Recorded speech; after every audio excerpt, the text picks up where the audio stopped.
redonner mot. On régale. Ouais, alors du coup, désolée pour le retard et vraiment merci d'être ici. Du coup, donc cette discussion, c'est le premier temps donc de la soirée de soutien que la CGT HPE, donc c'est la CGT qui gère notamment le domaine de l'hôtellerie. Et donc, nous, donc, le collectif féministe révolutionnaire, on organise en soutien aux grévistes de l'hôtel Ibis Batignolles. Donc alors en 2 mots, pour ceux qui peut-être découvriraient cette grève, alors il s'agit de 24 travailleurs et surtout travailleuses, dont 23 femmes de chambre, qui sont en grève depuis le 17 juillet, donc maintenant depuis plus de 4 mois. Il s'agit de salariés de la société STN, qui est une société de sous-traitance. Vous me corrigez si je dis des bêtises. Donc une société de sous-traitance à laquelle fait appel le groupe Accor. Donc c'est le groupe qui est propriétaire des hôtels Ibis.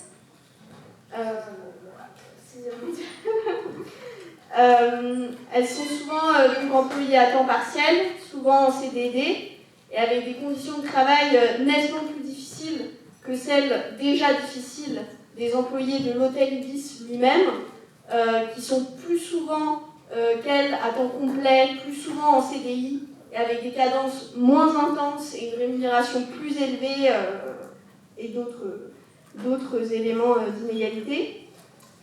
Et donc parmi les revendications des grévistes, alors il y a avant tout leur internalisation dans l'hôtel, c'est-à-dire le fait de ne plus être employé par cette société de sous-traitance, mais par l'hôtel Ibis lui-même, la transformation des temps partiels en temps complet, des CDD en CDI, mais aussi de meilleures conditions, questions liées de meilleures conditions de travail, et notamment la baisse des cadences qui sont pour l'instant complètement infernales, ainsi que la fin du harcèlement de la part de leur hiérarchie. Pour l'instant, Accor refuse de négocier et préfère intenter des actions en justice qui ont débouché notamment sur l'interdiction de tenir un piquet de grève devant l'hôtel, ce qui est quand même absurde.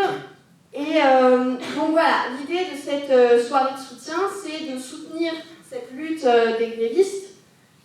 Cette lutte reçoit une médiatisation assez faible, en fait, et de manière générale, voilà, on a l'impression qu'on en parle assez peu, alors qu'en fait, les enjeux sont tout à fait énormes. Alors, pour le dire en 2 mots, c'est d'abord des enjeux de sexisme, d'exploitation du travail reproductif des femmes, puisque les femmes sont surreprésentées parmi les travailleurs précaires, à temps partiel, elles sont souvent en sous-emploi. Enjeux de racisme aussi, d'exploitation particulièrement intense auxquelles sont soumises les femmes racisées en situation de précarité, et donc aggravation des inégalités sociales et économiques entre femmes, et où cette aggravation des inégalités, eh bien, elle passe particulièrement par la recherche de la part des entreprises de la flexibilité à tout prix, donc dans un contexte plus général d'ubérisation, c'est-à-dire, en gros, on peut dire d'individualisation des relations salariales, qui va rendre du coup les résistances d'autant plus difficiles à construire. Mais on voulait aussi et surtout parler du fait que, même si du coup ces résistances sont plus difficiles à construire, la précarité n'empêche pas la construction d'une identité commune et d'une capacité de résistance collective. Et voilà, du coup, avant la deuxième partie, à 19h de Forum des luttes, on voulait pouvoir discuter un peu de ces enjeux d'un point de vue militant, pour avoir des outils pour s'armer dans la lutte.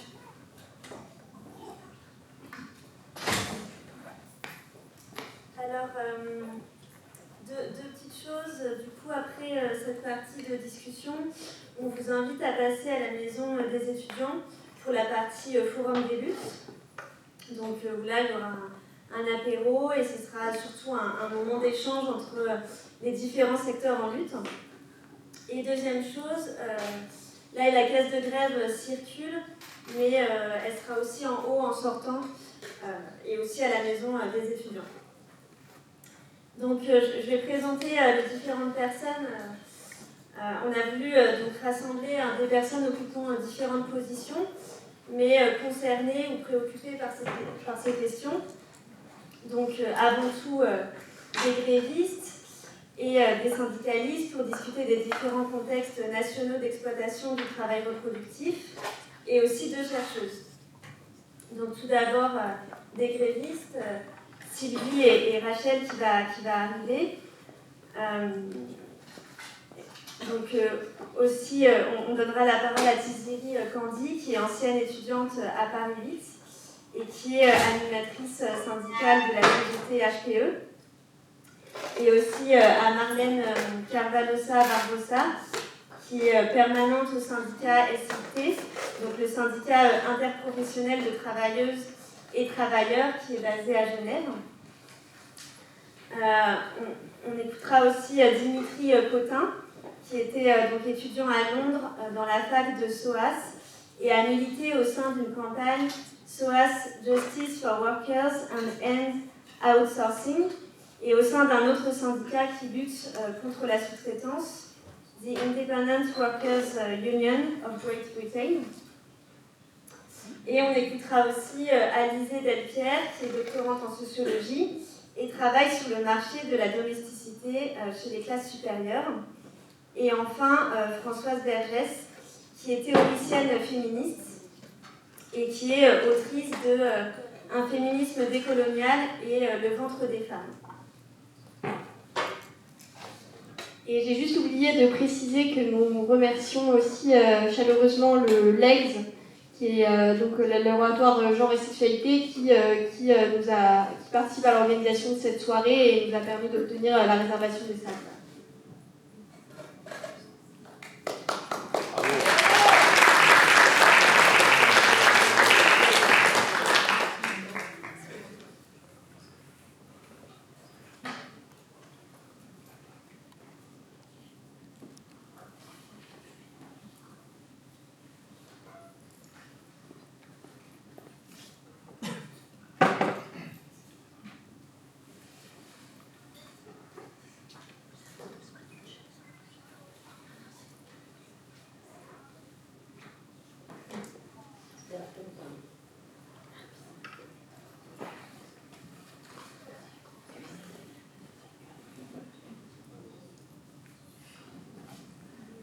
Il y a Rachel qui est arrivée, donc on attend 2 petites minutes aussi.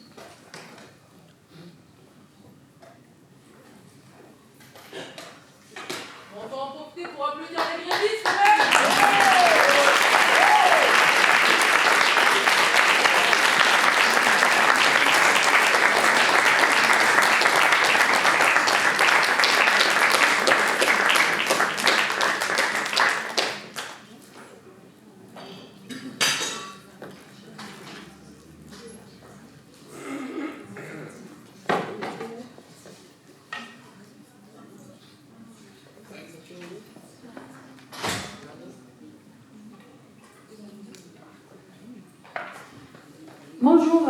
Bonsoir à tout le monde. Donc, en attendant Rachel, je vais commencer mon intervention par rapport à cette question de la grève effectivement à l'hôtel Ibis Batignolles et puis à travers cette lutte, essayer de vous parler de la question de la sous-traitance en général et effectivement des enjeux, différents enjeux que Delphine avait déjà commencé à énoncer. Ce qui concerne pour le coup les salariés de la sous-traitance en général. Donc, comme vous le savez, en fait, la grève des femmes de chambre, je dis principalement les femmes de chambre de l'hôtel Ibis Batignolles, a commencé depuis le 17 juillet. En fait, c'est une lutte qui revendique en premier lieu effectivement la fin de la sous-traitance et donc l'embauche directe des salariés par la société, par l'hôtel Ibis, qui est une filiale du groupe Accor. Donc entre guillemets, le groupe Accor, c'est quand même le 6e groupe mondial. Donc pour des gens qui disent qu'en gros, les multinationales, c'est toujours les autres, c'est toujours les Américains ou que sais-je encore, non, la force, pour le coup, qui exploite les femmes de chambre ici en France, en l'occurrence là, l'hôtel Ibis des Batignolles, c'est le groupe Accor et c'est un groupe bien français, bien de chez nous. qui exploitent ces salariés-là. Et je dirais même qu'ils les surexploitent, parce que je pars quand même du postulat que le travail salarié est par définition de l'exploitation. Enfin voilà, que les choses soient claires. Ces salariés-là sont pour le coup surexploités, parce qu'effectivement, avec la sous-traitance, on va les soumettre à des conditions de travail encore plus pénibles que celles des salariés embauchés directement en interne, notamment, comme l'a rappelé effectivement Delphine, le paiement à la chambre. Donc les femmes de chambre de l'hôtel Ibis Batignolles sont soumises à une cadence de 3 chambres et demie à l'heure. Vous imaginez un peu, c'est en moyenne 17 minutes par chambre, peu importe l'état de la chambre, le nombre de lits qu'il puisse y avoir dans ces chambres-là, etc. Elles sont également donc soumises à un statut social qui est bien inférieur à celui des salariés embauchés directement en interne. Par exemple, voilà, clairement, il y a une indemnité nourriture dans l'hôtel dont les salariés de sous-traitance ne bénéficient pas parce qu'elles ne sont pas embauchées directement par l'hôtel. Ici, il y a une prime d'intéressement. Et bien pareil, elles vont en être privées parce qu'elles ne sont pas embauchées directement, embauchées par l'hôtel. Ça c'est vraiment pour tout ce qui est entre guillemets statut social, statut salarial. Et je vous passe les détails sur effectivement des choses qui relèvent de mettre ces salariés-là en fait et de les avoir dans l'hôtel comme des salariés de seconde zone. C'est-à-dire qu'avec une séparation bien rigide des salariés de la sous-traitance et des salariés en interne.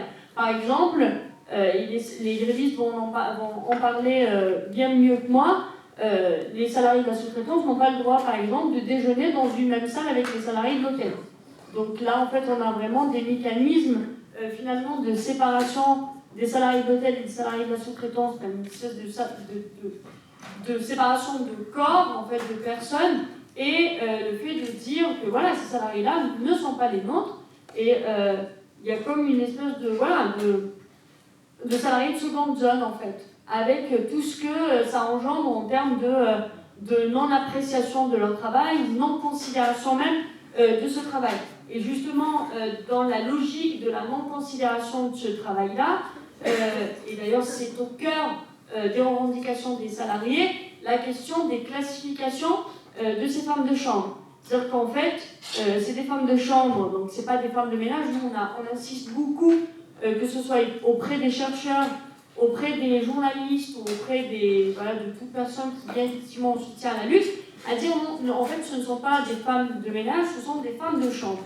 Et il y a quand même une différence importante, parce que c'est pas que une différence, les enjeux ne sont pas simplement linguistiques, c'est des enjeux de classification aussi des salariés, parce que les conventions collectives mettent en place une échelle de classification avec des salaires qui correspondent à chaque catégorie en fait, de salariés, et une femme de chambre ne fait pas que de passer l'aspirateur, elle fait une chambre entièrement, et donc la société, pour le coup STN, elle ne les classe pas comme des agents qualifiés de service avec une certaine reconnaissance de toutes les tâches qui sont exercées et qui sont faites dans ces chambres-là et dans cet hôtel-là, mais elle va les classer comme agents de service. Agents de service, dans la convention collective, c'est AS1A, c'est un salarié qui passe le balai et qui ne fait que ça, en fait. Et avec des questions, y compris de degré de dépendance ou d'indépendance, je veux dire, un degré d'autonomie ou pas, aussi. Donc ces salariés-là, en fait, qui sont femmes de chambre, qui font tout dans une chambre, sont classés comme simples agents de service dans l'établissement. Donc clairement, il n'y a aucune reconnaissance de la qualité de travail qu'elles font dans l'établissement. Donc ça, c'est vraiment, des questions de fond qui sont rappelées dans les revendications des salariés. Il y a deux autres questions qui sont rappelées dans les revendications des salariés qui sont assez importantes aussi. c'est la question de la mutation des salariés, l'usage que font les sociétés de sous-traitance de la clause de mobilité. Parce que je rappelle que cette grève qui a démarré le 17 juillet a démarré parce que la société STN a décidé tout simplement de muter 10 salariés qui sont considérés par la médecine, qui sont déclarés par la médecine du travail comme partiellement inaptes. Certains sont d'ailleurs reconnus comme salariés handicapés. Et donc la société STN, dans sa logique de recherche de profit et dans sa volonté de se débarrasser de ces salariés-là, a décidé, plutôt que de mettre en place des dispositifs justement qui tiennent compte de l'état de santé de ces salariés-là, elle a préféré les muter sur d'autres sites où elles connaissent personne pour les isoler, puis ensuite éventuellement faciliter leur licenciement. Je mets entre parenthèses aussi le fait que la société STN, c'est une société, Claude va me corriger si je me trompe, mais c'est une société qui licencie les salariés uniquement pour des fautes graves ou pour faute de reclassement en fait, des salariés. La faute grave, ça veut dire en gros toute l'ancienneté du salarié est complètement mise à l'écart parce que quand tu es licencié pour faute grave, et ben, tu pars avec tes congés payés, puis pas ça. Donc toutes les questions d'indemnité légale de licenciement, etc., c'est même pas la peine d'en parler, quoi. Et donc la société STN a glissé, comme beaucoup de sociétés de nettoyage, glisse une clause de mobilité sur le contrat de travail des salariés pour faciliter après leur déplacement d'un site à un autre. Pourquoi c'est quelque chose de très important aussi, l'usage qui est fait de la clause de mobilité? C'est parce que, en plus de la flexibilité que ça donne à l'employeur d'utiliser cette main-d'œuvre comme une variable d'ajustement, aujourd'hui j'en ai besoin ici, demain ou la semaine prochaine j'en aurai besoin sur un autre site, je vais limiter sur un autre site, l'usage de la clause de mobilité permet, au-delà de la flexibilité, à l'employeur, par exemple, de briser des grèves, ou en tout cas de les rendre beaucoup plus difficiles. Et clairement, c'est le cas à l'hôtel Ibis des Batignolles, où on a eu la grève depuis plus de 4 mois, où effectivement, la société a 24 salariés qui sont en grève, et bien, comme c'est une société qui a 4500 salariés, et bien, la société STN, via la clause de mobilité, elle prépare une équipe de substitution. En fait, elle prend des salariés qui en temps normal travaillent sur d'autres sites, et elle les mute temporairement sur le site de l'Ibis Batignolles pour justement pouvoir faire le travail et pouvoir briser la grève de manière parfaitement légale. Donc ça aussi, c'est quelque chose qui est dénoncé par les salariés, d'où effectivement la demande de la suppression de cette clause de mobilité. Dans le contexte actuel dans lequel on parle beaucoup, à raison, des dégâts que la réforme des retraites qui s'annonce, que le gouvernement nous annonce depuis un bout de temps, les salariés, en fait, depuis le 17 juillet, et beaucoup d'autres l'ont fait dans les différentes grèves d'avant, il y a la dénonciation, effectivement, de l'abattement sur l'assiette des cotisations sociales.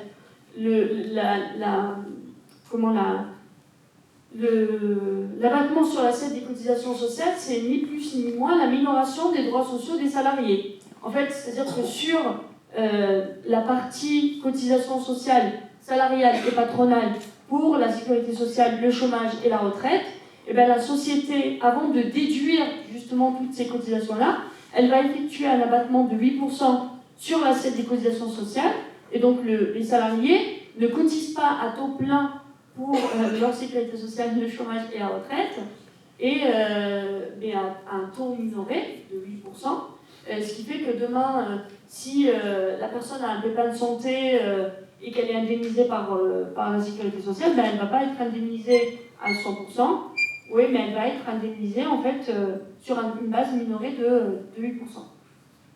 Donc ça aussi, en fait, c'est important de le dire, parce que enfin, dans un contexte où, y compris, on parle de la réforme des retraites, en fait, voilà, qui est un peu le danger qui nous guette aussi en ce moment, et ben, je pense que c'est important de le rappeler, parce que le secteur du nettoyage et de l'hôtellerie, c'est un secteur qui est très majoritairement féminin, comme l'a rappelé Delphine, avec beaucoup de femmes, et je peux vous dire que les dérogations aux lois déjà existantes sont quand même énormes aussi, en fait, et elles touchent, comme je le dis, beaucoup de femmes racisées, beaucoup de femmes précaires, etc.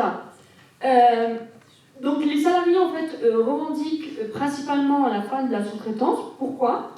Parce qu'effectivement, l'enjeu, c'est un enjeu principalement d'égalité de traitement entre salariés embauchés directement par l'hôtel et les salariés de la sous-traitance. Donc l'idée, c'est de tendre effectivement vers un statut commun avec les mêmes avantages sociaux. Mais aussi, en fait, c'est un enjeu qui va au-delà de l'argent, mais c'est un enjeu de reconstitution de la communauté de travail.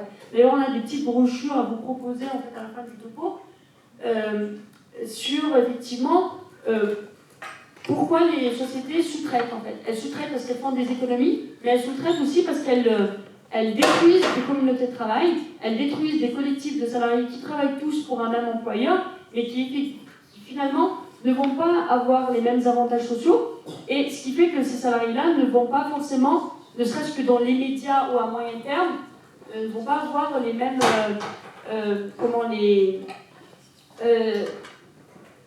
les possibilités même de se mobiliser ensemble. Pourquoi je vous dis ça ? Parce que c'est très très important de comprendre que les salariés qui se mobilisent ensemble se mobilisent d'abord et en premier lieu pour des choses matérielles, réelles, concrètes.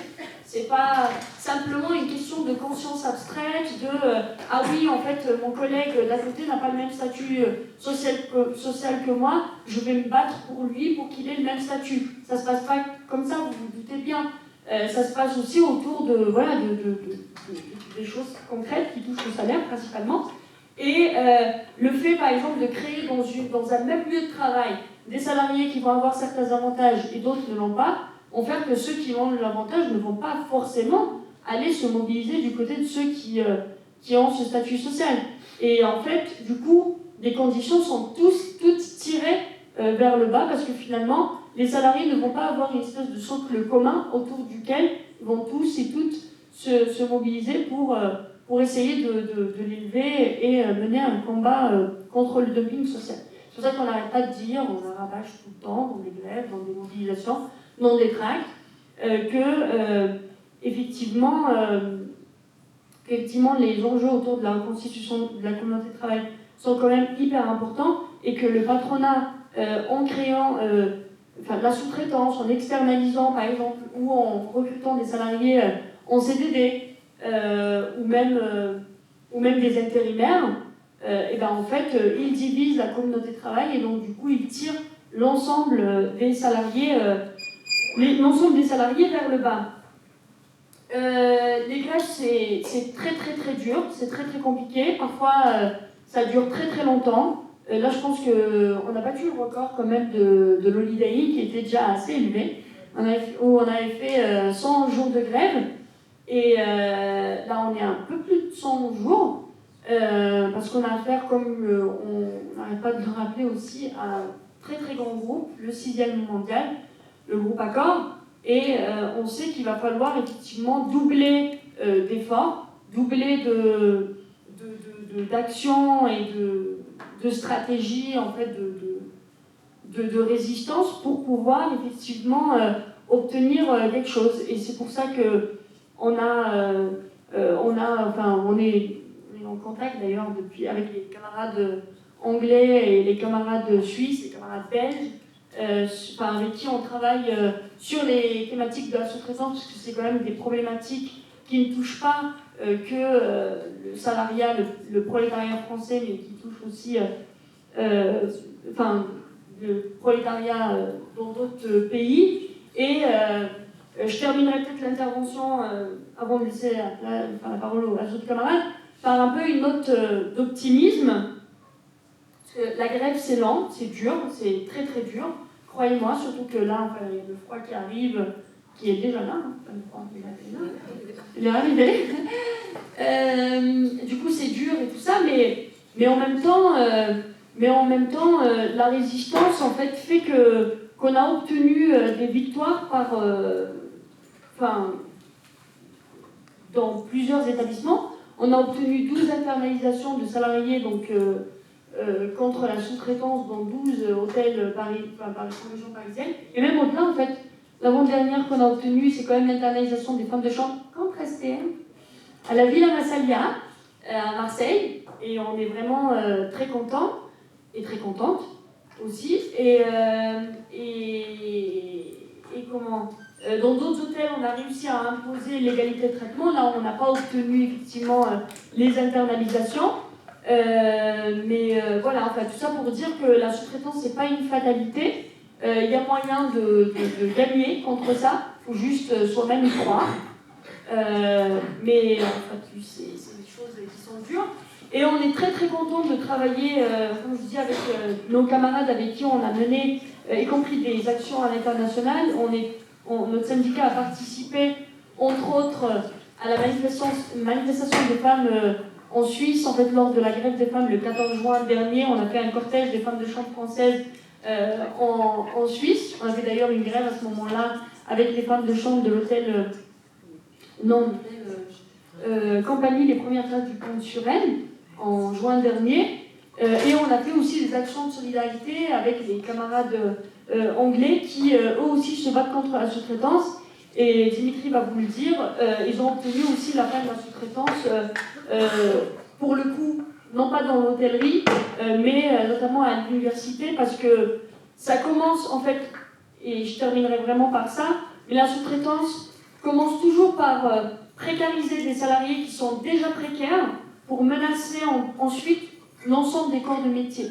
C'est-à-dire qu'en fait, on touche, là pour le coup, quand les hôtels commencent à sous-traiter d'abord les femmes de chambre, c'est pas anodin. C'est parce que c'est des femmes immigrées pour la majorité, si ce n'est pour la totalité, avec des titres de séjour annuels, donc avec une précarité administrative qui font que, voilà, elles sont surexploitables.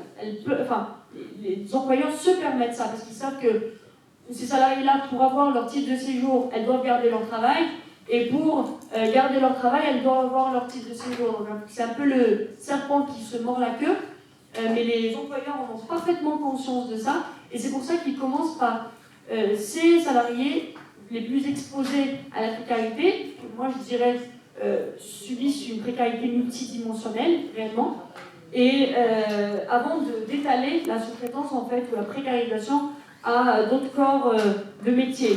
D'où l'importance, effectivement, de tous se tenir le coude et tous se battre ensemble contre ce dumping social et contre cette surexploitation. Merci.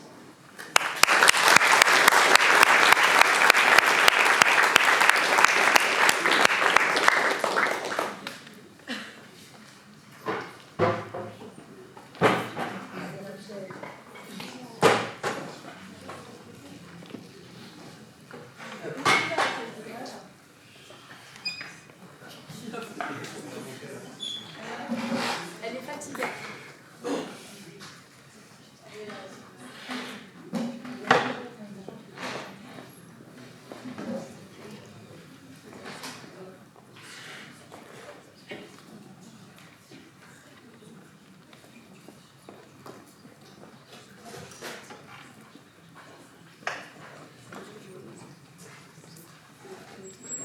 Bonsoir, moi c'est Sylvie, la femme de chambre du vice-Matignon, l'une des grévistes. Et il y a mes collègues qui sont tout au fond là-bas, nous sommes au moins 8 à assister. Et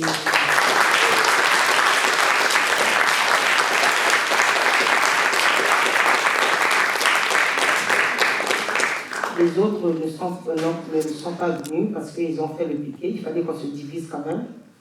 On est des mères de famille, on a des devoirs aussi à la maison, donc il y a d'autres qui sont partis, il y a d'autres qui sont venus ici. Et voilà, j'espère qu'il y a une collègue là, Rachel, et je crois que Cizéry a tout dit, et sauf que je vais compléter un peu parce que c'est nous qui subissons. Elle est venue nous trouver là parce que nous, on subissait. On est passé de syndicat à syndicat, ce sont les mêmes revendications qui datent, ça fait, je ne sais pas, 5 ans, je peux dire, qui sont partis de la CGT copropriété, qui sont allés à la FO, qui sont allés de partout. Et on n'a rien reçu, vu qu'après on a compris, après on avait compris que les syndicats, et surtout la copropriété, étaient en complicité avec le patron. Donc du coup, les revendications arrivaient chez le patron, et avait, comme c'est les patrons, c'est le porte-monnaie qui parle, et ça s'est disputé entre les deux, et nous on ne connaissait rien. Et on attendait 2 ans, 3 ans, et il n'y avait pas de suite.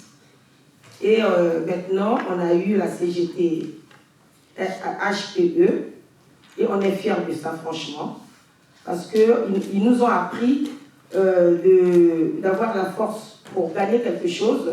Il faut avoir la patience, il faut avoir la force. Et voilà les 4 mois que nous sommes en grève. 4 mois, je vous dis, ce n'est pas facile. Avec des enfants à la maison, des foyers à gérer et de faire la grève, ce n'est pas facile. Et comme d'habitude, le travail n'est pas aussi facile que la grève, parce que nous, en ce moment, il y a des gens, on est toutes, pratiquement, les femmes de chambre sont toutes malades, si tu vois bien en général. Parce qu'on a des mal de dos, on soulève les lits, parce que c'est un travail, c'est une tâche vraiment très difficile pour nous.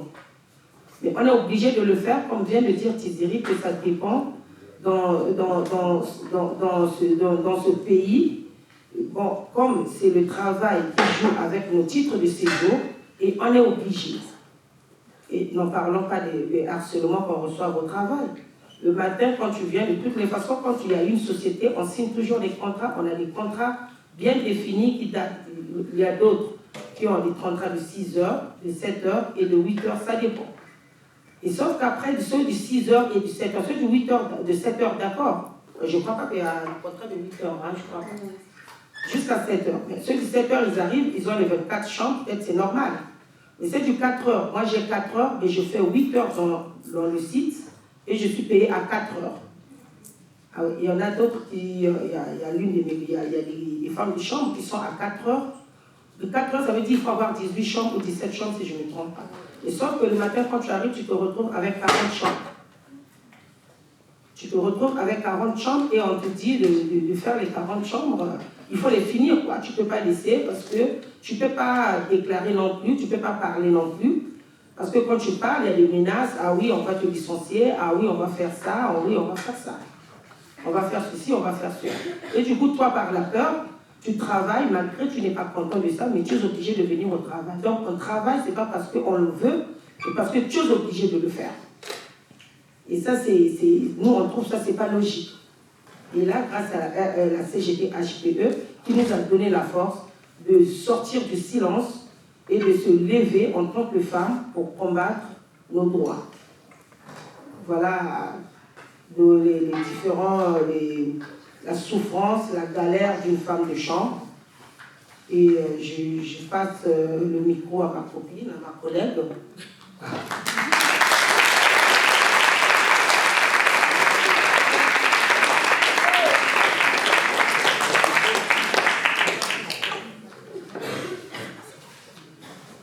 Bonsoir tout le monde.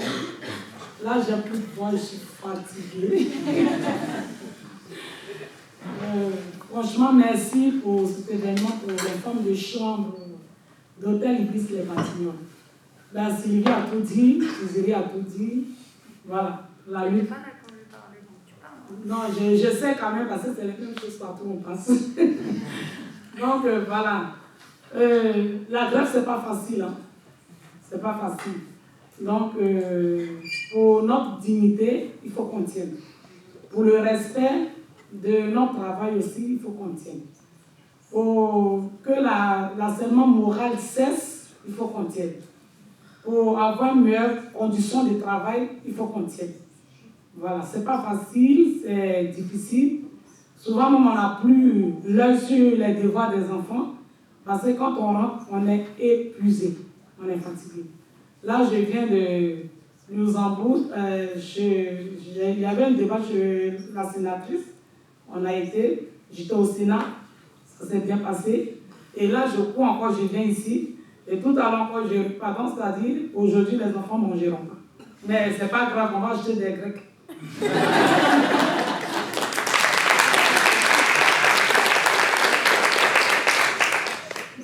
Moi, franchement, je dis à mes collègues, c'est pas facile, c'est vrai, il y a nos collègues qui travaillent qui appellent pour dire grâce à nous aujourd'hui on a une pointeuse parce qu'on était payé par nombre de chambres, mais aujourd'hui on est payé par nombre d'heures. Grâce à la greffe, on a eu quand même une pointeuse dans l'hôtel Ibis les Batignolles. Donc les collègues sont trop contentes d'avoir leur salaire parce qu'ils sont bien payés. Mais moi je leur ai dit que la lutte paye. C'est-à-dire que ce n'est pas bon aussi de profiter sur le dos des autres. Voilà, parce que normalement, une lutte, il faut qu'on soit unis, il faut qu'on soit ensemble pour se battre, pour aller jusqu'au bout. Ce n'est pas que d'autres personnes se battent et d'autres personnes profitent. Mais malheureusement, le monde est comme ça. Donc, voilà. Nous sommes là dans le froid, il fait froid. Parmi nous, il y a des malades, il y a des gens qui ont la tendinite, qui ont le rhumatisme. Vous savez, avec le froid, ce n'est pas facile. Il y a d'autres qui sont malades, il y a d'autres qui ont le dos coincé. Comme Olga, aujourd'hui, elle a pris 2 jours parce qu'elle a reçu des piqûres dans son dos. Donc tout ça, c'est le froid. Bon, il fait froid. Il fait froid. Peut-être qu'au milieu du mois, il reste un peu les SAM, ils vont passer nous dire rentrer parce qu'il fait froid. Mais voilà, il fait vraiment froid. Mais on tient. On n'a pas le choix parce que nous sommes maltraités. Des harcèlements moraux, des harcèlements sexuels. Et tout à l'heure, je disais au Sénat que c'est vrai, la violence faite aux femmes, il n'y a pas que dans les foyers. Il y a aussi sur les lieux du travail, surtout dans les hôtels. Dans les hôtelleries, on raconte beaucoup des harcèlements moraux et des harcèlements sexuels. Il y en a. Donc, il ne faut pas que les gens oublient le travail de l'hôtellerie. Voilà. Parce qu'on a une collègue qui a été violée par l'ancien directeur de l'hôtel Ibis et c'est resté comme ça, bouche bée. Ça n'allait nulle part. Pourquoi? Parce qu'on ne pouvait pas parler, on avait une pression derrière nous. Donc d'autres nous disent, mais pourquoi c'est maintenant que vous parlez? Mais quand tu es dans une bouteille, tu ne peux pas parler. Et quand la bouteille s'ouvre, tu respires. Donc c'est pour ça qu'aujourd'hui on profite de parler de ça. Donc c'est pour dire que l'hôtellerie, sans la femme de chambre, il n'y a pas de tourisme. Je le dis partout. Les touristes, ils viennent les Japonais, les Anglais, les Italiens, les Brésiliens. On raconte toutes sortes de nationalités dans les hôtels. Mais s'il n'y a pas de femmes de chambre, ils dorment où? Ils ne vont pas dormir dans la rue. Donc ces femmes de chambre doivent être respectées. Ces femmes de chambre doivent être respectées et doivent être même mieux payées que Macron.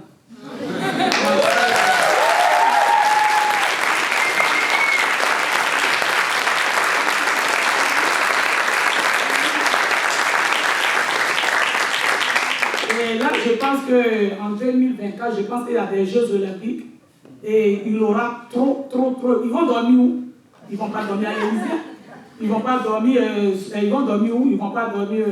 Comment on appelle le royaume Monceau? Ils vont pas. Voilà. Ils vont dormir dans des hôtels. Donc, c'est-à-dire en 2024, on aura du boulot. On aura du boulot. Et très tôt, on aura du boulot. Donc, il faut qu'on soit payé correctement. Parce qu'on mérite le salaire. Moi, je dis, en France, il n'y a pas de couleur de peau. Tout le monde est beau. Voilà. Donc, ce que nous faisons, nous devons récolter. Le travail que nous faisons, nous devons toucher cet argent-là. Pas un salaire de misère. Moi, je ne suis pas d'accord parce que la France, quand même, est un grand pays. Voilà. Moi, je suis fier d'être ici parce que la France m'a appris beaucoup de choses. Mais pourquoi dans le travail, pourquoi on revendique et on nous laisse dehors pendant 4 mois, 5 mois, peut-être qu'on peut durer 6 mois, on ne sait pas. Puisque nos revendications sont légitimes. Mais il faut nous donner peut-être pour quelques miettes de 4 centimes, il faut rester dehors jusqu'à, comment on appelle, 5 mois de grève. C'est injuste.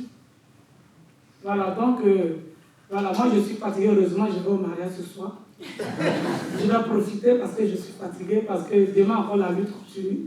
Et vraiment, je vous remercie pour ce que vous faites pour nous. Merci.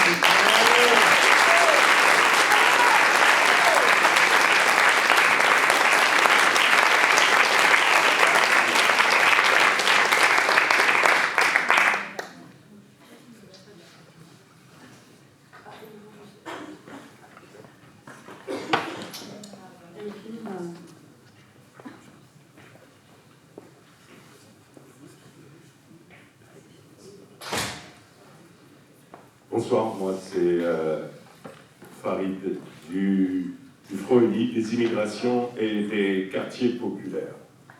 Moi, j'aimerais commencer d'abord à saluer la lutte courageuse de nos sœurs et frères de l'hôtel Ibis à Batignolles et de Chronopost à Alfortville et de toutes les luttes pour la dignité, l'égalité et contre le racisme d'État.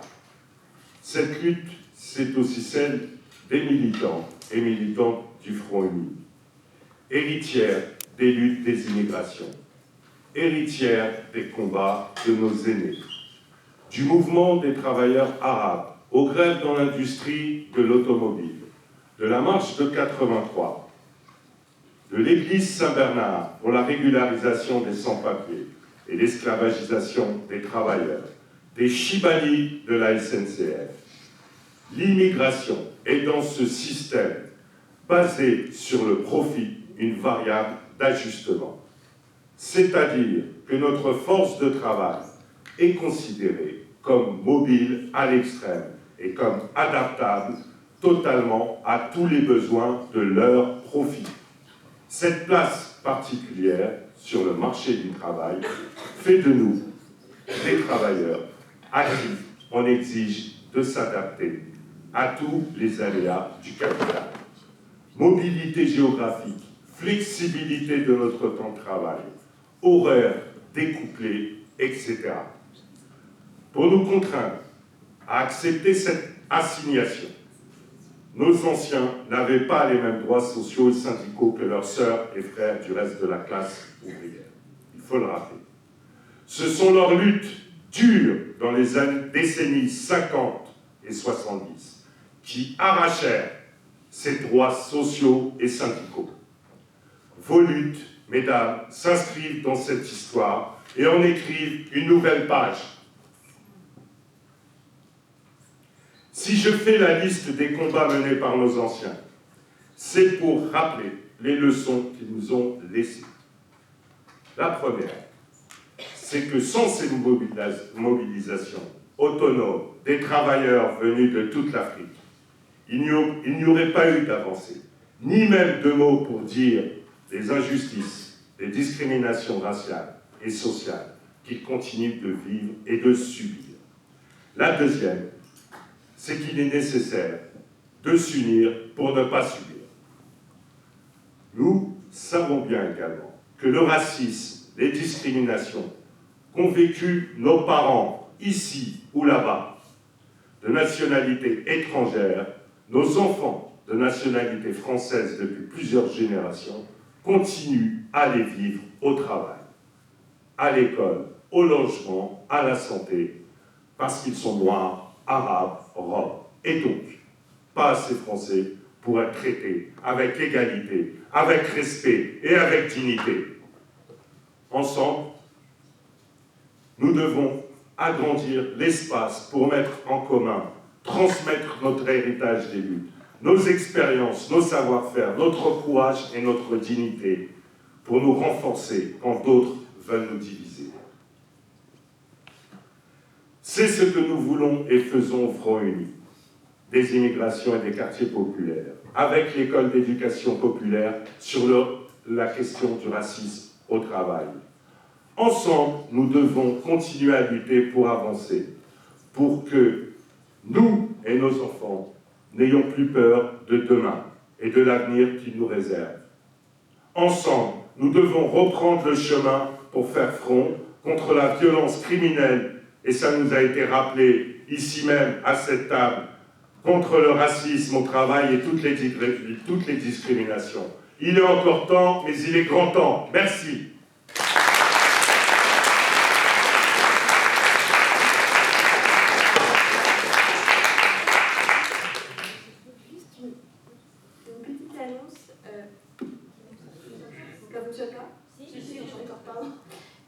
Si quelqu'un sait où est la caisse de grève, ça serait bien.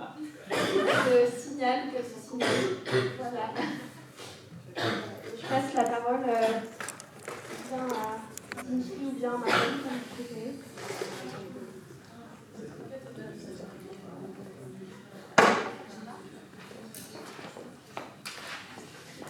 Bonsoir à tout le monde. Je viens viens parler au nom du syndicat CIT, le syndicat interprofessionnel des travailleuses et des travailleurs. La lutte que les grévistes de la CGT dans le secteur de l'hôtellerie sont en train de mener sont des luttes qui sont exemplaires, qu'on regarde avec beaucoup d'admiration et beaucoup d'attention, et comme cela a été dit avant, en fait, nous concerne aussi directement. On a les mêmes types de groupes et les mêmes types d'exploitation qui se passent dans les hôtels suisses. Et pour nous, c'est vraiment une lutte, elles sont vraiment au front de la lutte, en avance, et elles ont une influence certaine sur ce qui se passe et ce qui va se passer dans les luttes à venir dans ces secteurs-là. Donc c'est vraiment avec beaucoup d'admiration et beaucoup d'admiration qu'on soutient ces luttes-là avec nos moyens. Moi, je vais parler un peu de ce que notre syndicat a fait pendant la grève féministe du 14 juin 2019 en Suisse. La grève féministe du 14 juin en Suisse a mis 750 000 personnes dans la rue en Suisse pour une population de 8 millions d'habitants, 8 millions et demi. C'était un mouvement social d'une ampleur historique, qui est le plus grand mouvement social à ce jour en Suisse. Ce mouvement, il s'est construit en fait en miroir d'une grève qui avait été aussi menée le 14 juin 1991, qui était pour réclamer une loi sur l'égalité. Et voilà, plusieurs années après, cette loi sur l'égalité entre les hommes et les femmes n'étant pas effective, des collectifs féministes composés de syndicalistes, de féministes et de militantes de la gauche radicale ont commencé à construire un mouvement qui est devenu un mouvement extrêmement large.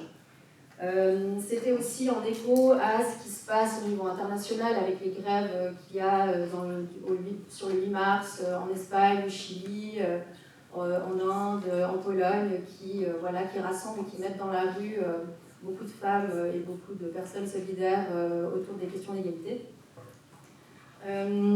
La chose qui a en fait organisé cette mobilisation, c'était la rédaction d'un manifeste qui couvrait plusieurs points des discriminations sexistes dans la société, et notamment les questions du travail et tout ce qui en découle, donc les retraites, le salaire, la sécurité sociale, le travail reproductif, le travail productif, salarié ou non. Et il y avait toute une série de revendications liées à ça, ce qui a permis en fait au syndicat de s'approprier ces thématiques-là et de pouvoir construire des luttes ancrées localement dans les lieux de travail ou au syndicat. Ce manifeste, il a permis aussi, c'est un outil en fait pour que dans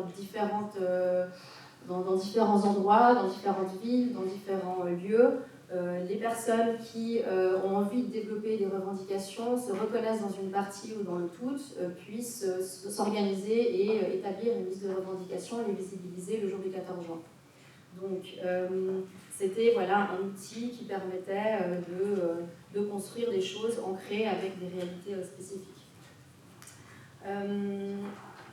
Les défis au niveau syndical, ils n'étaient pas moindres parce que d'utiliser le mot grève dans un mouvement de masse, c'était quelque chose de pas anodin. Il faut savoir que la Suisse se construit autour du mythe de la paix du travail. La paix du travail, ça veut dire qu'il y a un accord qui est parfois inscrit dans les conventions collectives et dans la loi qui, en fait, rend l'outil de la grève licite. Donc ça veut dire que le droit de grève est extrêmement limité et il peut avoir comme conséquence des licenciements. Dans un contexte aussi où la protection contre le licenciement est quasiment nulle, c'est une victoire politique et syndicale de réussir à remobiliser les gens autour du mot grève et de réhabiliter cet outil de façon large et populaire. Le droit de grève, c'est quand il est autorisé, il est aussi soumis à beaucoup de conditions qui doivent être toutes remplies. Et si elles ne sont pas remplies, il peut y avoir des peines pécuniaires pour les syndicats qui appellent à mobiliser ou des licenciements pour les gens. Donc en fait, les conséquences d'une grève peuvent être assez conséquentes sur les gens qui les font. Donc il a fallu faire tout un travail tout un travail juridique, parce que le patronat, dès que le mouvement a commencé à prendre de l'ampleur et devenir populaire, a fait des attaques juridiques et dans les médias très importantes. Donc il y avait tout un outil d'expliquer, de diffuser en fait quels étaient les droits des gens autour de la grève, de réhabiliter cet outil-là et de construire des argumentaires pour qu'il n'y ait pas de pénalisation des gens qui s'en saisissent. Il y a eu aussi tout un travail qui a dû être fait par les syndicats et les militantes et les collectifs, qui était de donner confiance, de donner envie aux gens de se mettre en lutte le 14 juin et de travailler à ce que les revendications des personnes par rapport à leur lieu de travail ou par rapport à leur secteur d'activité soient vraiment concrètes et soient vraiment portées le jour du 14 juin. Pour pas que ce soit juste, on va dire, que le mot grève ne soit pas juste une sorte d'étendard, mais que ce soit vraiment un outil qui puisse être utilisé concrètement pour créer un rapport de force.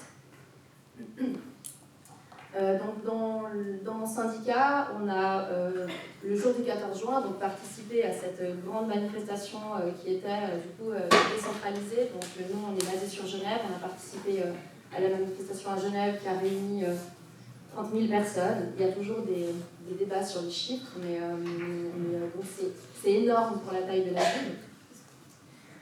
Et pour préparer en fait les mobilisations sur les lieux de travail, en fait, il a fallu construire, faire des réunions, construire des cahiers de revendications pour les différents secteurs d'activité. Moi, je vais juste rapidement, parce que j'ai un petit peu dépassé déjà le temps, expliquer ce qui s'est passé sur 3 secteurs d'activité qui sont en lien avec l'activité du nettoyage. Donc, dans les entreprises de nettoyage, les femmes les travailleuses se sont mobilisées assez rapidement, assez vite dans le public, de façon publique, c'est-à-dire elles ont, dès le mois de décembre, annoncé qu'elles allaient s'engager, elles ont préparé du matériel, fait des vidéos, et tout de suite le patronat leur est tombé dessus avec des menaces de pénalisation et de licenciement. Le 14 juin, elles se sont quand même rendues visibles et leur revendication principale était celle de devenir internalisées dans les secteurs des services publics, pour là où en fait elles font du nettoyage dans les hôpitaux, dans les universités, etc. Et la question de la discrimination salariale et puis la demande de travail de jour et d'horaires qui ne soient pas coupés.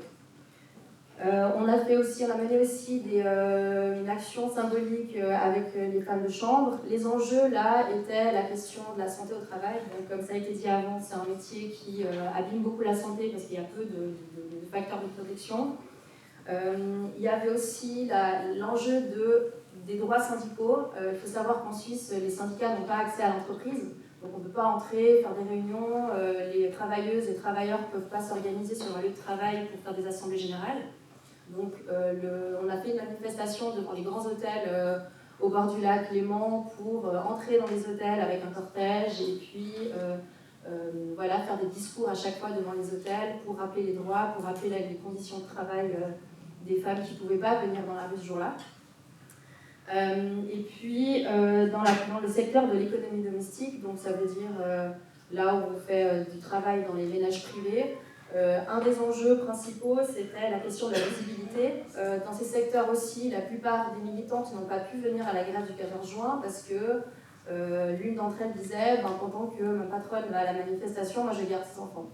Donc en fait, c'était l'idée comment est-ce que ces revendications-là vont être rendues visibles. Donc les militantes ont décidé de créer des silhouettes qui seraient portées par des femmes solidaires avec des messages comme celui que je viens de vous indiquer. Il faut savoir qu'en Suisse, les emplois dans l'économie domestique ne sont pas soumis à la loi sur le travail. Donc vraiment, même symboliquement, il y a toute une... la loi sur le travail, c'est très faible en Suisse, mais ça apporte quand même des facteurs de protection de la santé et ça apporte une reconnaissance qui est absolument scandaleuse. Le fait d'être exclu de la loi sur le travail, c'est juste un scandale. Il y a l'agriculture et l'économie domestique qui en sont exclus pour une raison. Donc l'idée, c'est de pouvoir en fait être reconnu comme travail, que la différence entre la sphère privée et la sphère professionnelle soit aussi établie pour des personnes qui souvent habitent au domicile de l'employeur. Et la question du permis de séjour, voilà, on a un peu le même type d'enjeu en Suisse, c'est-à-dire que le permis de séjour, c'est une épée de Damoclès sur la tête des travailleuses précaires immigrées, et le travail dépend du permis de séjour, et le permis de séjour dépend du travail. La plupart des employés de l'économie domestique n'ont pas de permis de séjour et travaillent dans des conditions où le fait de se rendre visible dans une manifestation, c'est vraiment un enjeu hyper important. Donc voilà, ce jour-là, on a réussi en tout cas à rendre visibles différents secteurs précaires. Les enjeux pour la suite, c'est que le mouvement, en tout cas féministe, essaye de rattraper le calendrier et de se coller à celui du 8 mars international. Normalement, pour l'année 2020 en Suisse, le thème, ça sera le temps de travail, le temps que chaque personne a pour elle.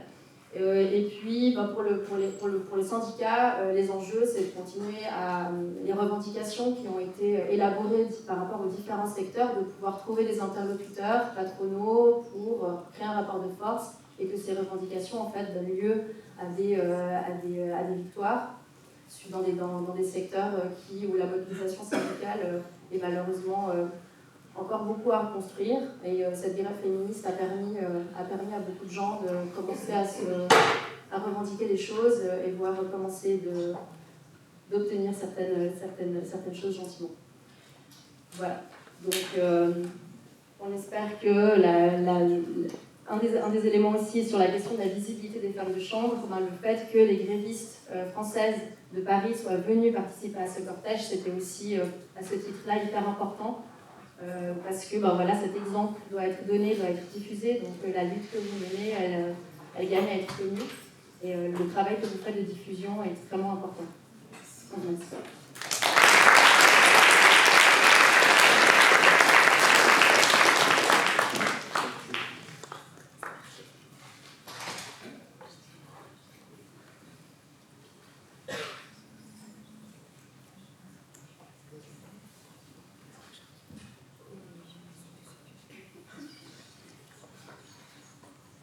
Donc, bonsoir. Bonsoir surtout aux femmes de chambre en lutte qui sont ici, qui sont parmi nous ce soir, et aussi celles et ceux qui ne sont pas avec nous ce soir. Je leur souhaite un vendredi soir plein de repos et de convivialité guérissante pour trouver de la force, comme vous disiez, pour continuer cette lutte très importante. Je vais juste essayer de voir si je peux mettre ça.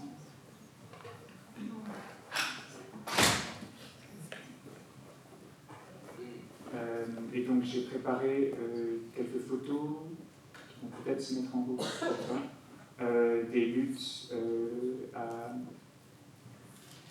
Londres, auxquelles j'ai participé, auxquelles beaucoup de mes camarades ont participé, qui continuent encore aujourd'hui. Je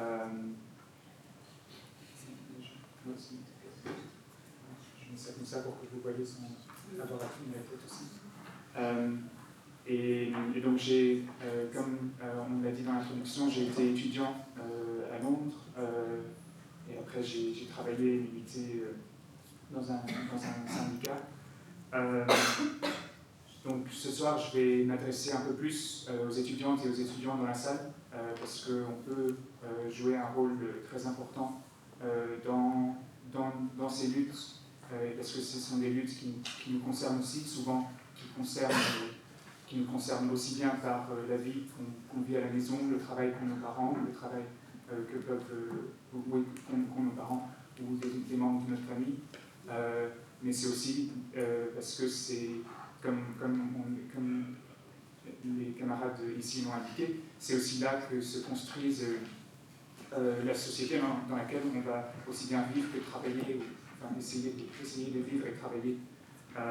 Et donc ces luttes sont extrêmement importantes, et on peut y participer. Il y a beaucoup de parallèles avec toutes les revendications qui ont été présentées ce soir, donc je ne vais pas repasser sur toutes les revendications. Ce sont toutes les luttes qui ont commencé, que vous voyez à l'écran. Ce sont des luttes qui, depuis le début, ont demandé la fin de la sous-traitance, qui, depuis le début, ont demandé l'égalité de traitement et la reconnaissance du travail essentiel que font le personnel de nettoyage, aussi bien que le personnel de gardiennage, le personnel de cantine, le personnel de réception, le personnel et d'autres personnels dont je ne connais pas les termes en français, qui font fonctionner les universités.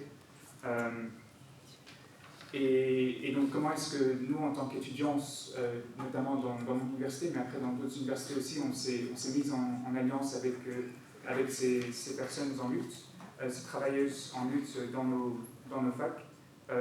Principalement, on a créé des comités de soutien qui s'organisaient de différentes façons, mais l'essentiel, c'était que, par exemple, chez nous, on se retrouvait toutes les semaines. On avait un rendez-vous toutes les semaines avec les représentantes, les délégués du syndicat qui représentaient les personnels de nettoyage et de cantine.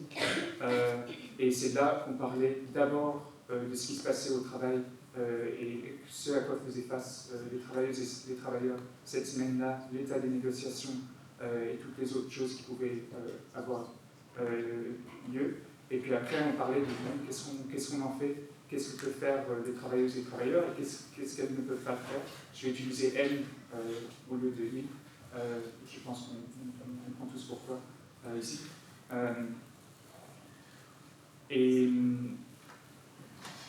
Et donc, dans ces rendez-vous, on se retrouvait souvent, on organisait des actions, souvent on organisait des actions en tant qu'étudiants et étudiants qui ne pouvaient pas mener les travailleuses et travailleurs en lutte. Donc, le temps que j'y étais à ma fac, on a organisé 2 occupations, une d'une salle qui utilisait la direction pour soulever, il la mettait en location pour augmenter leurs revenus.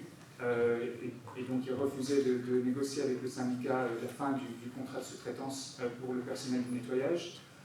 Pour mettre pression sur ces négociations-là, on a fait une occupation qui a duré 9 semaines de cette salle de fonction, où on les a empêchés ce revenu, cette revenue stream, cette moyen de faire de l'argent, et ça les a mis sous pression.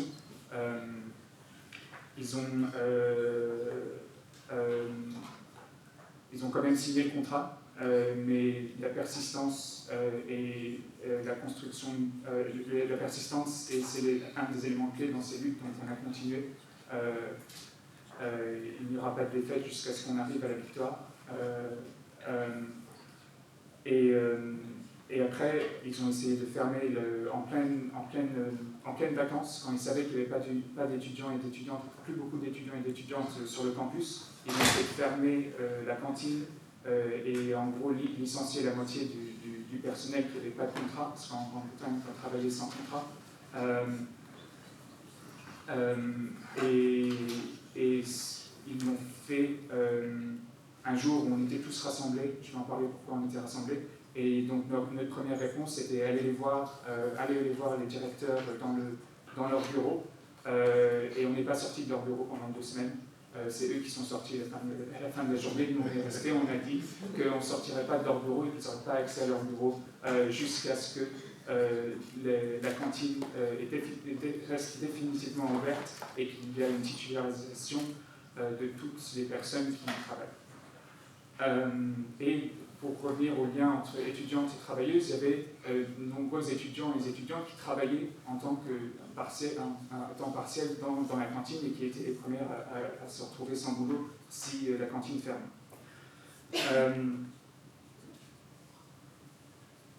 Je vais parler rapidement, parce que ça m'amène aux répressions. Je vais parler des répressions que font face les travailleuses et travailleurs quand elles militent dans les syndicats, dans les universités à Londres, parce que c'est là aussi où on a un rôle, où on peut aider à continuer la lutte, à guérir les violences qui sont faites par l'université sur des personnes qui construisent et qui construisent l'université avec nous, parce que, comme je l'ai dit tout à l'heure, il n'y aurait pas d'université sans le travail que font les personnels de nettoyage à partir de 4h30, 5h du matin, sans le travail que font les gardiens de sécurité toute la nuit, même les jours de Noël et autres jours fériés. Donc, les répressions, on a déjà évoqué, c'est le harcèlement sexuel, les violences sexistes qui est fait dans l'impunité totale, et c'est une des raisons pour laquelle ces universités vont se traiter, c'est parce que ça permet ce genre de contrôle et de répression contre des personnes dans une impunité totale.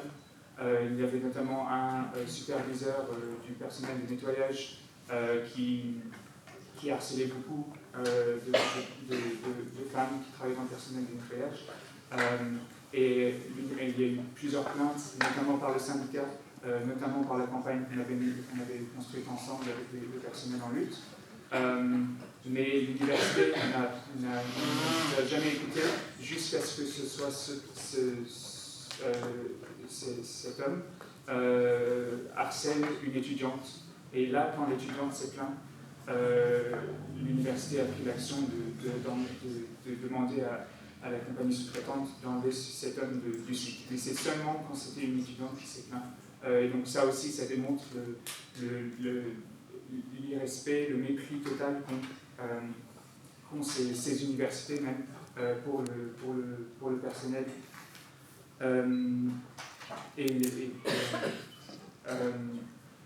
Et c'est quelque chose qu'on doit refuser si on veut construire des universités qui sont réellement démocratiques, qui sont réellement des endroits de connaissance, de respect, de partage, d'éducation. Ce genre de traitement de personnes qui font fonctionner l'université est absolument inacceptable et va contre toute conception que, en tout cas, nous avons comme étudiants et étudiantes en lutte aussi. Une autre, je parle rapidement de deux autres répressions, et puis je termine par la solidarité. Deux autres répressions qu'il y a eu, c'est la déportation orchestrée par l'université, mon université, SOAS, et la compagnie de sous-traitance en 2009, où ils ont convoqué le personnel de nettoyage pour une réunion à 7h du matin dans un amphithéâtre comme celui-ci. Ils ont fermé les portes, et pendant la réunion, des portes de secours, les portes de feu, sont rentrés les agents de la PAF, l'équivalent de la PAF en Grande-Bretagne. Ils ont fait un raid dans l'amphithéâtre, ils ont mobilisé 9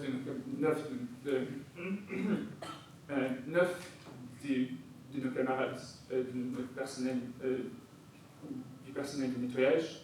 Ils sont sortis de l'université en notes et ils les ont déportés dans les 3 jours qui ont suivi. C'était des déportations extrêmement rapides pour empêcher le soutien que pouvait organiser le syndicat. La réponse des étudiantes en 2009, qu'est-ce que c'était? C'était comme une occupation immédiate des... Je reprends rapidement.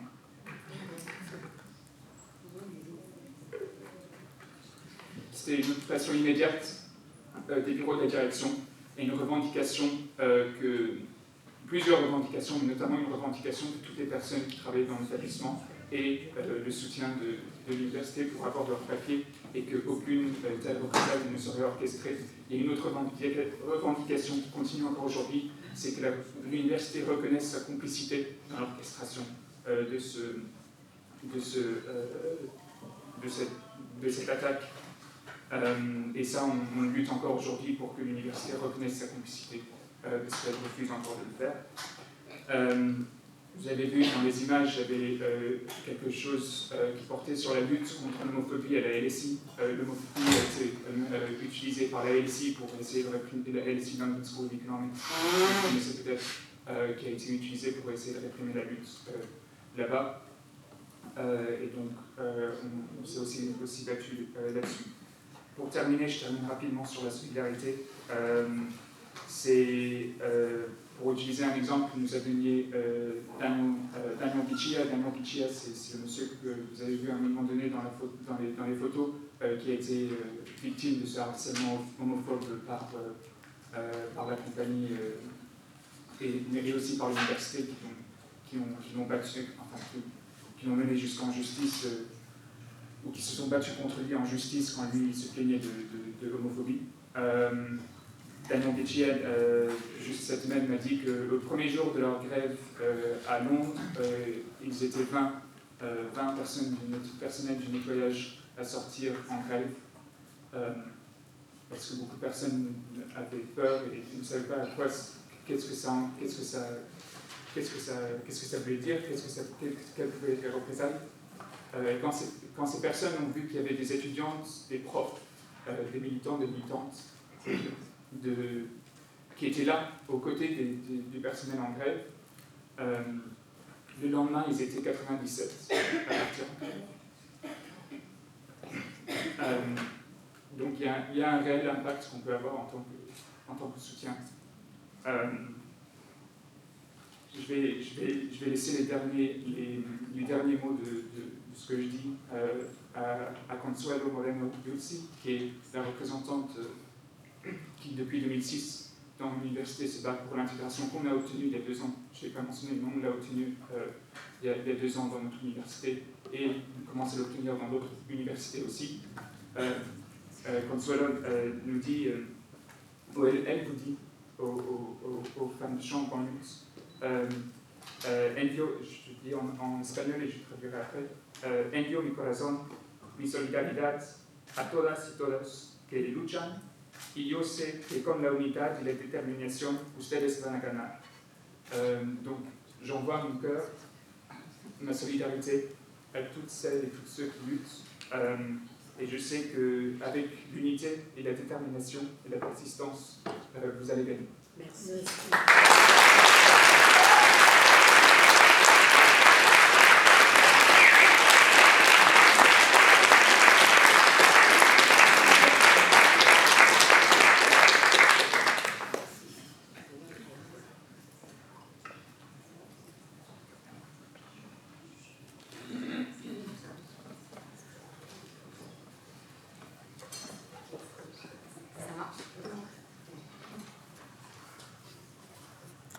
Ça marche.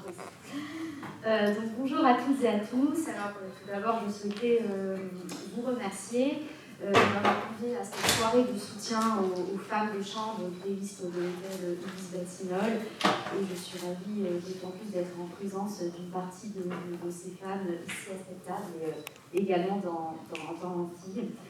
Alors, il s'agit en effet d'une mobilisation que, personnellement, je suis depuis le mois de juillet et à laquelle je me suis beaucoup intéressée aussi bien du point de vue politique et social que du point de vue sociologique et donc plus intellectuel. Et c'est de celui-ci que j'aimerais aujourd'hui vous parler, sans bien entendu m'exclure de l'engagement militant et politique qui donne évidemment le ton à cet événement. Puisque ma contribution, et je ne passerai pas le temps promis, au débat est aussi une façon, bien entendu, de soutenir le mouvement en cours. Alors, je ne suis pas une sociologue spécialiste du travail des femmes de chambre dans l'hôtellerie, ni du secteur du nettoyage industriel ou de la sous-traitance, mais néanmoins, je me suis beaucoup familiarisée avec les travaux de sociologues qui étudient spécifiquement ces objets, car de mon côté, je suis spécialiste non pas des femmes de chambre travaillent dans un hôtel, mais de celles qui travaillent au domicile de particuliers, et qui en a un petit peu parlé. Et donc, plus généralement, je suis en train de terminer une thèse de doctorat qui porte sur les travailleurs et les travailleuses dites domestiques, qui chaque jour font le ménage, la cuisine, s'occupent des enfants, conduisent leurs employeurs au travail, gèrent leur villa pour les plus riches, et donc travaillent chez des personnes qui ont, dans le cas que moi j'étudie, la spécificité d'être des personnes extrêmement fortunées, des millionnaires et des multimillionnaires. Voilà. Et donc ces personnes ont parfois leur service 2, 3, 4, 5, 10, 20, 30, voire plus, personnel de maison, comme ils disent. Et donc en somme, je rencontre des foyers qui ont des configurations qui ne sont finalement pas si loin des hôtels, en fait, puisque chez ces gens-là, les employeurs emploient des majordomes, des femmes de chambre, des cuisinières à leur service à temps plein. Donc cette précision sur mon objet d'étude est en fait, donc la question aujourd'hui n'est pas que je vous parle juste de ça, des travailleuses domestiques, Mais en fait, cet objet de recherche présente de nombreux points communs avec le travail des femmes de chambre de l'hôtellerie.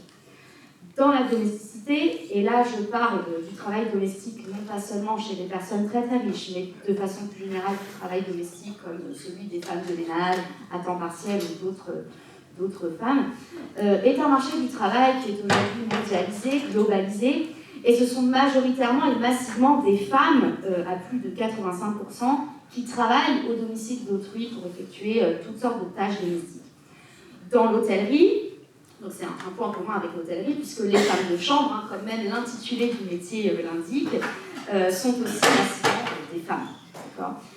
Donc dans les deux cas, on a en outre affaire, et ça a été dit plusieurs fois évidemment, à des femmes dont beaucoup sont issues de l'immigration, et si on regarde le cas de la France en particulier, de l'immigration post-coloniale également. Et donc, autrement dit, et ça je pense que Françoise Vergès, qui en parle beaucoup dans ses ouvrages et qui va sans doute intervenir là-dessus, et je réfère également aux travaux féministes matérialistes, qui livrent également des analyses très fines à ce propos, ce sont des femmes donc racisées qui sont en outre soit sans diplôme, soit déclassées dans les pays dans lesquels elles émigrent.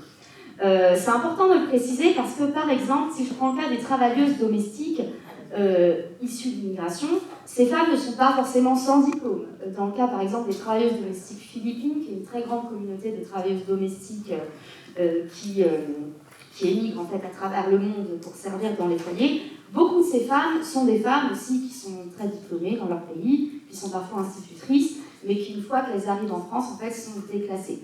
Donc cette situation de déclassement, elle n'est pas que propre aux femmes de ménage, aux travailleuses domestiques, aux femmes de l'hôtellerie, mais elle est propre aussi aux travailleurs immigrés. Donc c'est important aussi de le souligner parce qu'on fait beaucoup trop facilement l'amalgame entre issus d'immigration, sans diplôme, etc. C'est pas forcément vrai. Voilà. Chez les employés domestiques, comme chez les femmes de chambre, cela se cumule avec d'autres caractéristiques de classe, de race, de genre, qui contribuent, et là beaucoup de travaux le montrent, à invisibiliser ces femmes. Et ça a été dit, la question de la visibilité qui est extrêmement importante, je pense, et à les mettre dans une position de dominer, entre guillemets, puisque ce terme est évidemment connoté sociologiquement parlant.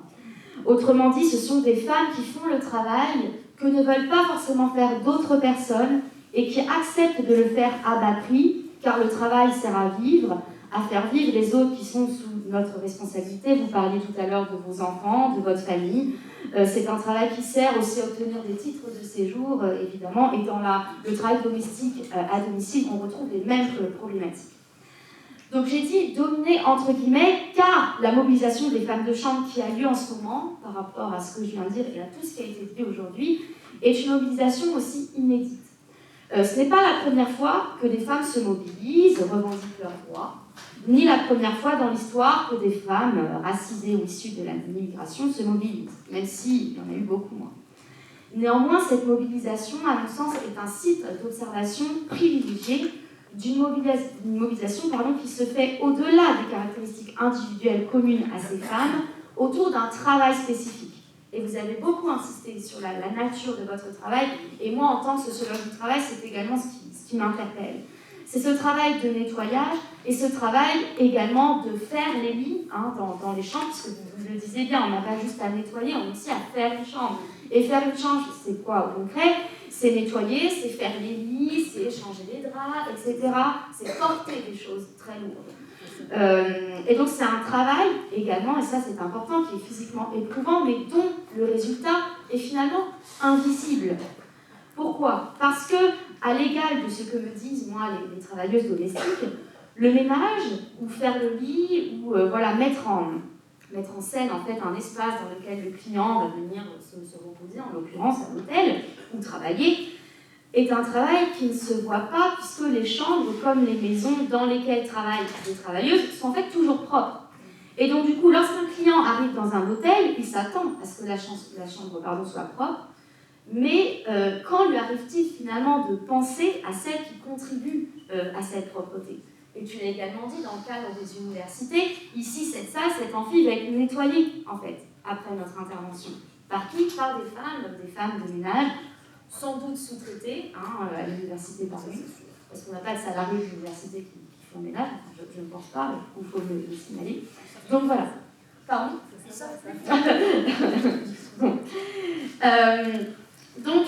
Or aujourd'hui, cette mobilisation, c'est une mise en visibilité aussi d'un travail qui est invisible. Et elle montre en quoi le lieu de travail, que ce soit l'hôtel, la chambre ou la maison, dans le cas du travail domestique, mais ici l'hôtel, contribue à la formation d'une identité collective de travailleuses aussi qui partagent des quotidiens de travail proches. Et ça, c'est important parce qu'elle émane d'un partage des subjectivités qui se forment sur un lieu de travail. Or, cette création collective d'une identité commune, qui donne lieu à un combat commun parce qu'on partage des mêmes conditions de travail, des mêmes enjeux, a du mal à prendre, par exemple, dans le secteur du travail domestique. Et tu l'as bien dit, en fait, parce que dans le travail domestique, en fait, les femmes, travailleuses domestiques, travaillent souvent seules dans des maisons. Donc elles sont d'autant plus invisibilisées dans ces maisons-là.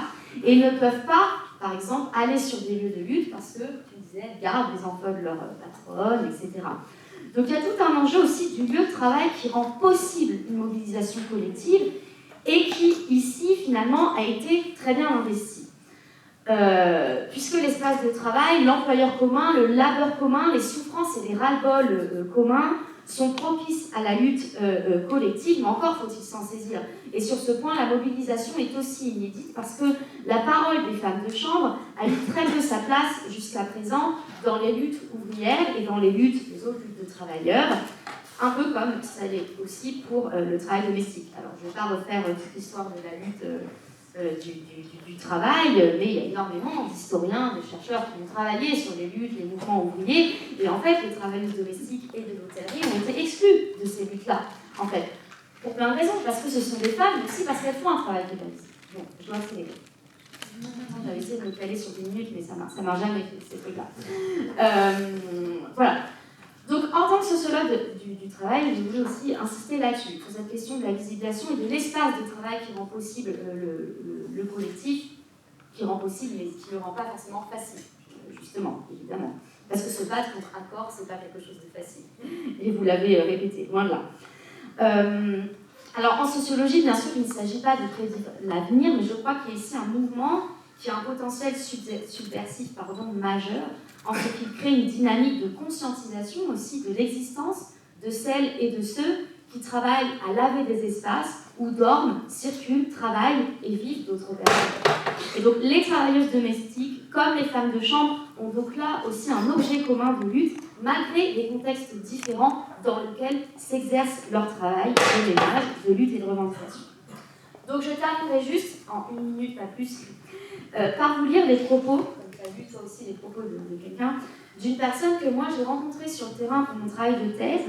Il s'agit de Fatou, qui est une femme française originaire du Mali, âgée de 38 ans, qui travaille comme femme de chambre, non pas dans un hôtel, mais chez un très riche couple dont l'homme est banquier d'affaires et la femme sans profession, qui habite à Paris dans un hôtel particulier, dans le 8e arrondissement, et qui emploie 5 employés de maison à temps plein. Donc elle, Fatou, une cuisinière, un majordome, un chauffeur et une employée polyvalente qui s'occupe du ménage et du linge. Et voici ce qu'elle m'a dit lors d'un entretien que j'ai eu avec elle, enregistré. Je fais partie de mon travail de thèse. Tu sais, moi, avant, je travaillais à l'hôtel. Je lui demande, à l'hôtel ? Oui, dans un petit hôtel à Marseille. J'étais très mal payée. Elle rigole. Je ne sais pas comment j'ai fait pour accepter d'être si mal payée. Tu étais payée combien ? Elle lève les yeux au ciel. Oh, bon bah, le SMIC, tu sais même pas. Je travaillais pourtant chaque jour, comme ça. Elle me dit comment elle travaillait. Je soulevais des draps et hop, je tapotais des coussins. Tu vois là, mes bras si musclés. Bah, derrière ces muscles, il y a aussi de la souffrance. Et ici, tu ne souffres pas. Ici, parce que l'entretien se passait au domicile de ses employeurs, dans l'hôtel particulier. Les employeurs n'étaient pas au courant qu'on se voyait à ce moment-là pour faire l'entretien. Parenthèse. Si, c'est dur. L'appartement est très grand, je dois faire toutes les chambres et m'occuper de madame, son employé. Lui apporter le petit déjeuner, oh là là. Et puis alors, quand l'orange n'est pas bien pressée, elle est en colère, alors je dois retourner le plateau à Lydia. Lydia, c'est la cuisinière.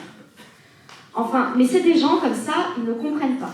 Je suis mieux payée ici, comme tu sais, qu'à l'hôtel, mais ils ne comprendront jamais. Il faudrait qu'ils le fassent à notre place, tiens. Et à l'hôtel, ils comprenaient mieux. Elle réfléchit. Je crois qu'ils ne comprennent pas.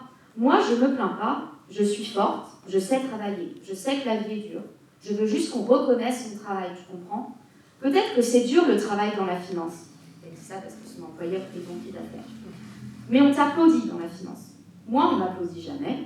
Quand le marbre il brille, quand j'ai sué toute la journée parce que j'ai décapé l'évier plein de calcaire, on ne m'applaudit pas. C'est comme si c'était normal. Donc je lui demande, donc en fait, tu voudrais être applaudi, pour reprendre tes mots. En fait, j'aimerais qu'un jour, il y ait quelqu'un qui dise qu'en fait, moi aussi, je travaille comme les autres. Sauf que mon travail, on ne le voit pas. On n'en parle pas. T'as déjà vu, toi, une interview d'une femme de chambre? Non. Mes mains, elles sont sales au quotidien parce que je les utilise. Mais moi, je ne suis pas sale, tu vois. Moi, dans moi, je suis propre. Je suis, comment on dit? Je suis digne, voilà, digne. Parfois, j'aimerais courir dans la rue et dire que moi aussi, je veux qu'on reconnaisse mon travail. Et que c'est pas parce que je suis noire et que je suis femme de chambre que je vaux moins que mon patron. En fait, mon patron et moi, on est le contraire, je vais te dire. Mon patron, il est beau de l'extérieur. Il est astiqué, mais dedans, il est sale, il est pourri. Moi, je suis sale de l'extérieur, mais dedans, je suis propre. Et si le patron est propre dehors, c'est parce que moi, j'accepte d'être sale pour lui. Et ça, c'est quand qu'on le dira. Qui va le dire pour moi? Voilà, merci beaucoup.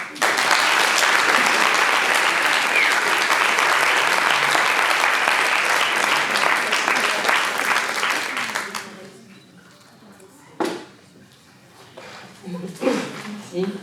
Bonsoir à toutes et à tous. Et surtout bonsoir à vous, mesdames, courageuses. C'est quand même grâce à vous que nous sommes là, grâce à votre lutte, que nous sommes réunis aujourd'hui un vendredi soir. C'est grâce à vous que nous sommes là à parler de votre lutte et c'est grâce à vous que nous prenons conscience de votre travail, invisible mais nécessaire. Donc merci. Merci d'être là. Merci d'être là.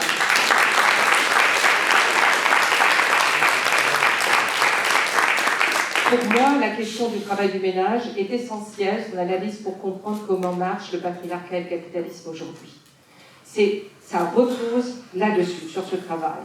Les femmes, donc dans les nettoyages et le soin, c'est essentiel pour comprendre comment fonctionne race, genre, classe, capital, migration, santé, patriarcat, harcèlement, sous-qualification, sous-payé. C'est absolument, tout cela peut se comprendre en analysant ce travail. C'est un travail qui repose historiquement sur des femmes racisées, on le sait, que ce soit les femmes noires ou les femmes maghrébines, pensons déjà dans l'esclavage, ce travail existe de soins et de nettoyage. C'est aussi de comprendre comment ça fonctionne sur une économie de l'épuisement. Et ce soir, on en a entendu parler, des corps épuisés, une santé dégradée, des triples, des quadruples journées de travail. C'est pas la double journée de travail, c'est plusieurs. Cette économie d'épuisement qui est absolument au cœur de l'économie néocapitaliste pour qu'effectivement le corps, la santé soit dégradée.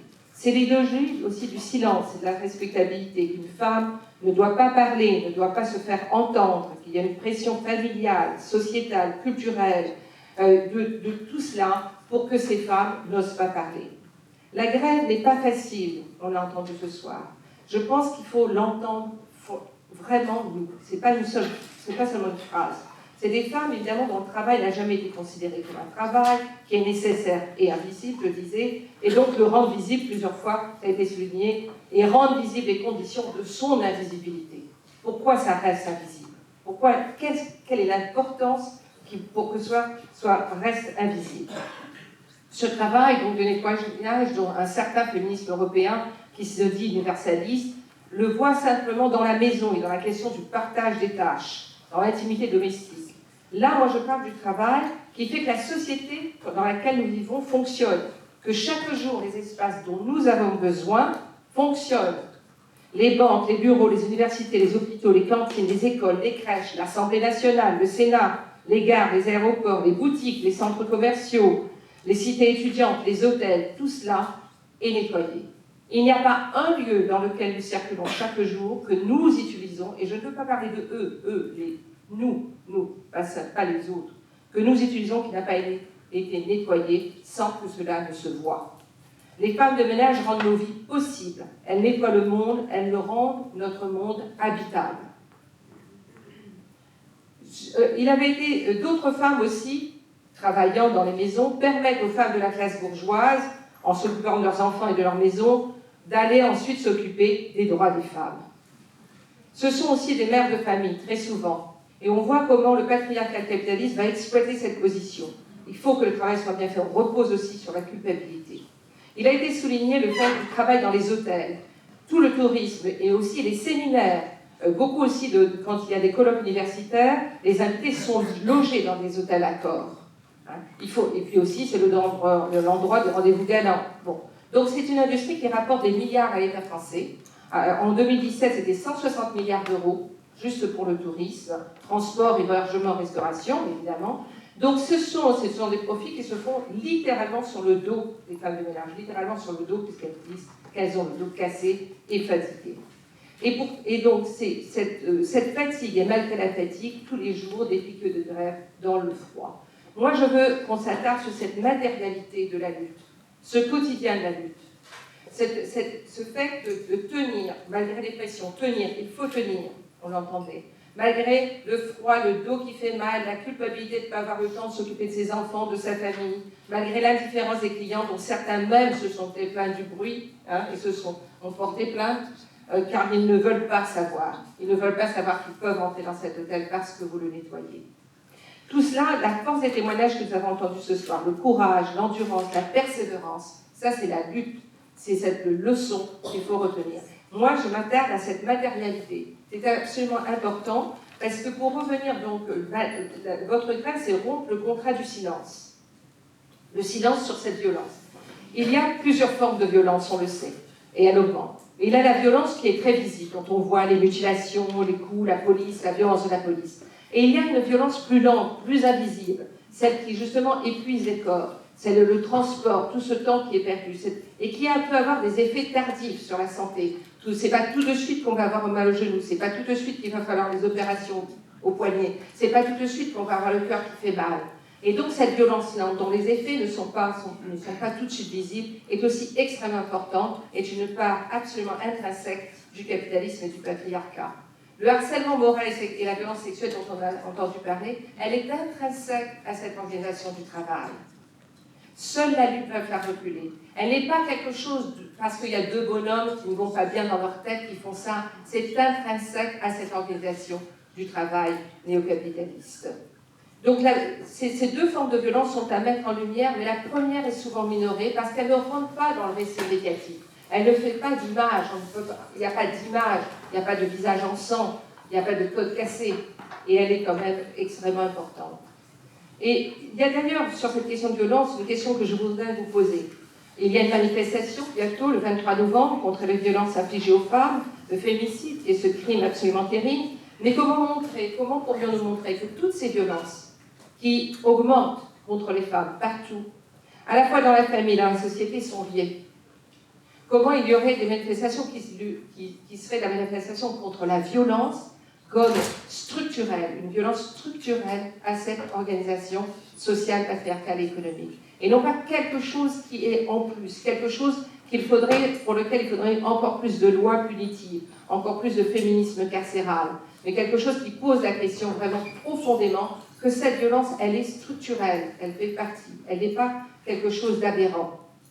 Donc, comme je veux respecter le temps que je sais qu'on doit parler de la réforme des luttes, je voudrais juste vraiment saluer les formidables luttes de ces femmes qui secouent et questionnent plusieurs aspects d'un syndicalisme masculiniste qu'elles ont dit, et que finalement elles peuvent trouver enfin un syndicat qui les écoute, une branche. Mais comment nous allons changer tout cela, que ces luttes-là doivent être entendues, écoutées, qu'elles doivent être en fait au cœur de la lutte. Parce que le jour où ces femmes seront libérées, la société entière sera libérée. Ça commencera par là, par les femmes les plus précarisées, les plus vulnérabilisées. Donc, solidarité indéfectible à vous, mesdames les courageuses, et comme vous dites, frottez, frottez, il faut payer.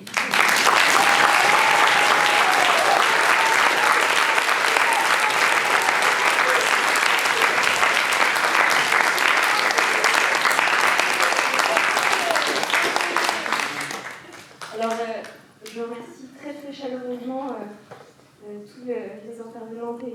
intervenants.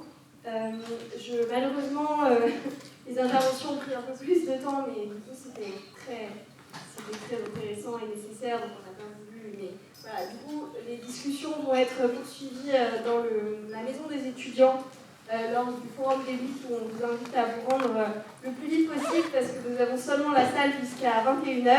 Il y aura à boire et à manger, ça va être super chouette. Et pour vous dire quand même avant de partir, je vous invite à applaudir une dernière fois les grévistes.